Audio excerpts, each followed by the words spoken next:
Kebakaran lahan di Palangkaraya, Kalimantan Tengah terus meluas. Lahan gambut di Jalan Bukit Palangka 7, Kecamatan Jekan Raya terbakar pada Selasa siang.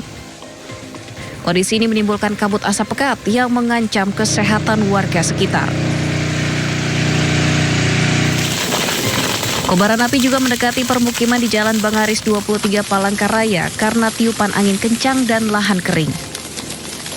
Api yang membesar semakin mendekati pemukiman hingga sempat menimbulkan kepanikan warga.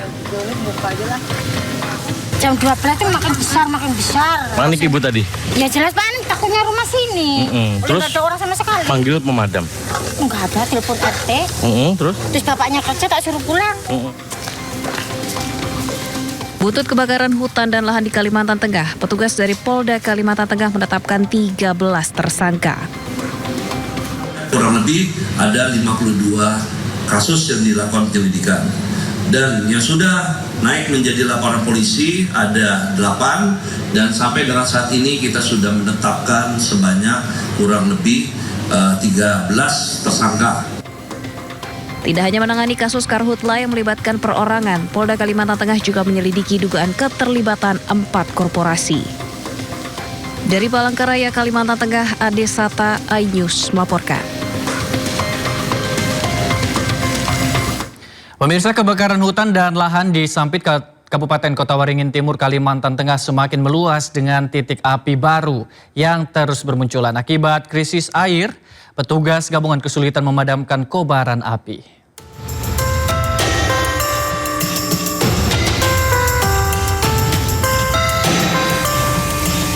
Meski pemerintah daerah bersama TNI, Polri, dan sejumlah instansi hingga relawan dan pihak swasta terus melakukan upaya pemadaman, namun titik api terus bermunculan di Sampit, Kabupaten Kota Waringin Timur, Kalimantan Tengah.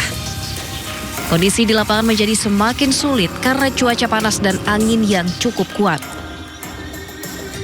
Selain itu, ketersediaan sumber air untuk pemadaman juga menjadi kendala akibat embung yang telah disiapkan tidak lagi memiliki air.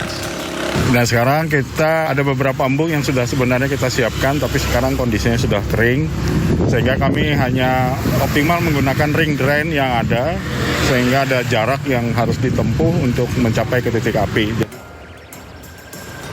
Sementara itu, karhutla yang mengganas dan tak terkendali semakin menyiksa warga. Pasalnya kabut asap kini bisa terlihat selama 24 jam, membuat sesak nafas. Karena ini cukup mengganggu aktivitas dan kesehatan masyarakat juga, termasuk saya sendiri pun kesehatan saya juga terganggu.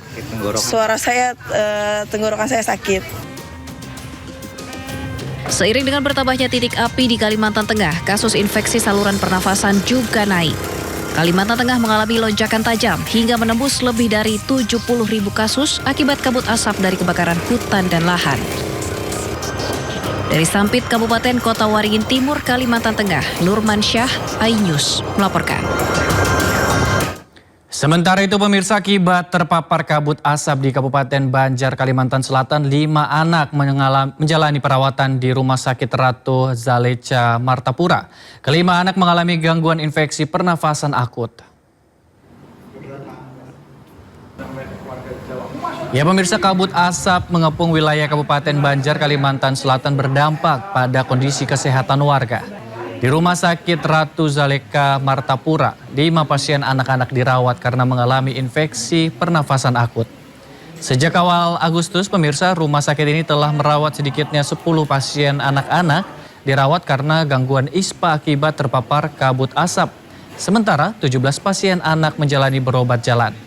Selain kesulitan bernafas, pasien anak juga mengalami demam tinggi.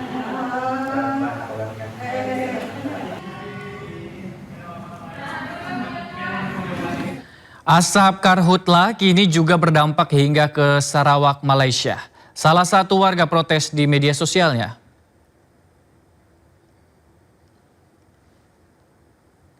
Inilah gambaran kualitas udara di sejumlah kota Malaysia yang terdampak asap karhutla yang terjadi di Indonesia. Indeks pencemaran udara bahkan mencapai 242 atau kategori sangat tidak sehat. Malaysia menutup 591 sekolah dengan tujuan agar anak-anak tak tercemar paparan udara buruk. Lumpur nampak PLCC kabur-kabur saja sebab jerebu yang datang daripada wilayah Kalimantan menutup ruang udara Kuala Lumpur ya.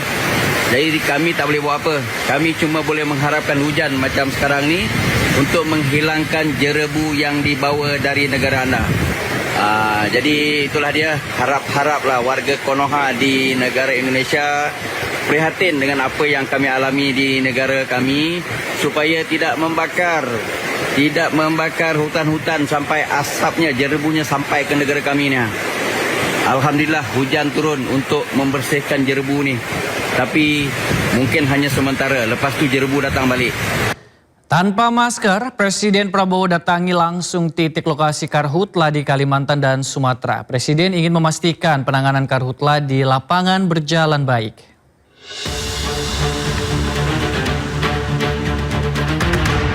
Kebakaran hutan dan lahan yang melanda sejumlah wilayah di Kalimantan tak kunjung usai. Kebakaran bahkan meluas membuat kabut asap makin pekat, mengganggu aktivitas dan menyebabkan gangguan pernafasan ISPA. Tak kunjung padamnya kebakaran hutan dan lahan membuat Presiden Prabowo mendatangi langsung titik karhutla. Safari penanganan karhutla Prabowo diawali di Kabupaten Kubu Raya, Kalimantan Barat pada Sabtu 22 Agustus. Tanpa mengenakan masker, Presiden mendatangi titik karhutla di Desa Limbung, Kecamatan Sungai Raya, Kubu Raya, didampingi Mensesnek, Seskap, Mendagri, Kapolri, dan Panglima TNI. Presiden menyusuri lahan yang terbakar dan area terdampak, melihat langsung beratnya proses pemadaman yang dilakukan petugas gabungan, serta menyapa para petugas. Di tengah peninjauan, Presiden memberikan arahan ke menteri dan jajaran. Presiden kemudian melanjutkan safari penanganan karhutla di Palangkaraya, Kalimantan Tengah.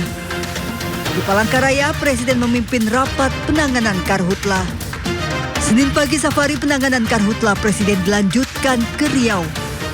Prabowo memerintahkan segera dibangun sumur bor air di 306 titik panas. Keberadaan sumur bor air diharapkan mencegah titik panas tidak berkembang menjadi titik api.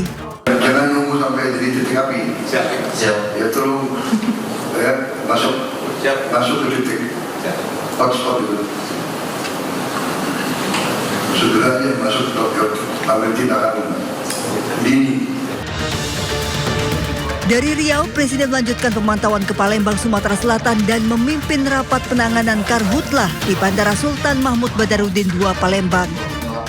Dalam ratas bersama Presiden Prabowo Subianto di Palembang, Sumatera Selatan, Mendagri Tito Karnavian memerintahkan seluruh jajaran Pemda, TNI, dan Polri mengumpulkan masyarakat yang kerap membakar lahan dan hutan, serta mengedukasi agar tidak melakukan pembakaran.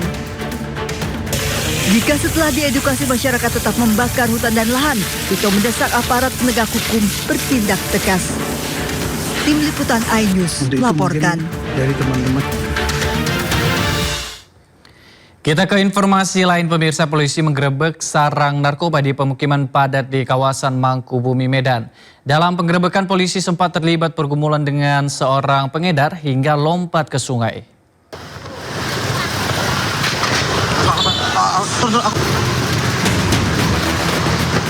Aksi kejar-kejaran mewarnai penggerebekan sarang narkoba di kawasan